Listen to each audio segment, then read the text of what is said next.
Power, les 48 lois du pouvoir de Robert Greene est un livre qui ne laisse pas indifférent. Vendu à plus de 2 millions d'exemplaires, il est très populaire tant parmi les stars que parmi les prisonniers. Si tu as de l'ambition en tant qu'entrepreneur, en politique ou au sein d'entreprises, ce livre est fait pour toi. Mais même si tu n'es pas arriviste ou manipulateur, ce livre est indispensable pour ne pas te faire piéger par ceux qui le sont. Lors de cette série de vidéos, nous parcourrons les différentes lois. Première loi, ne surpasse jamais le maître.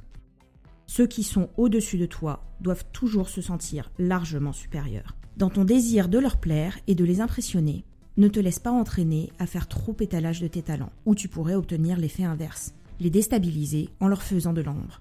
Fais en sorte que tes maîtres apparaissent plus brillants qu'ils ne sont et tu atteindras les sommets du pouvoir. En août 1661, Nicolas Fouquet était au sommet de sa puissance. Cet homme brillant était surintendant des finances de Louis XIV. Le Premier ministre, le cardinal Mazarin, venait de mourir et Fouquet espérait lui succéder.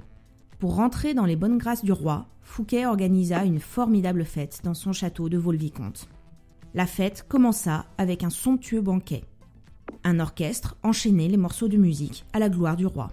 Molière y donna une pièce de théâtre. Dans les jardins du château, les convives purent admirer un feu d'artifice extraordinaire. Tous les invités s'accordaient à dire que c'était l'événement le plus incroyable de toute leur vie. Hélas pour Fouquet, à chaque sourire de ses convives, Louis XIV s'imaginait voir ses sujets plus séduits par Fouquet que par lui-même. Ces fastes étaient une offense à la vanité du roi. Quelques jours après, Fouquet fut arrêté par D'Artagnan, le chef des mousquetaires du roi. 3 mois plus tard, il était jugé sur de fausses accusations de détournement d'argent et condamné à la confiscation de ses biens et à l'exil. Cette peine a été alourdie par le roi qui l'a transformé en emprisonnement à vie. Il mourut 20 ans plus tard dans une place forte au fin fond des Alpes. Comme l'a dit Voltaire, le 17 août à 6h du soir, Fouquet était roi de France. À 2h du matin, il n'était plus rien. Cette loi implique 2 règles que tu dois comprendre et assimiler. La première règle est qu'il ne faut jamais faire de l'ombre à un maître, même en étant juste soi-même. Au contraire, il faut le flatter en lui demandant des conseils, en lui permettant de briller devant d'autres personnes et en lui attribuant publiquement tes propres mérites. La deuxième règle est que même si ton maître t'aime, tu ne peux pas te permettre de faire n'importe quoi. Se croire intouchable et oser surpasser son bienfaiteur est une énorme erreur.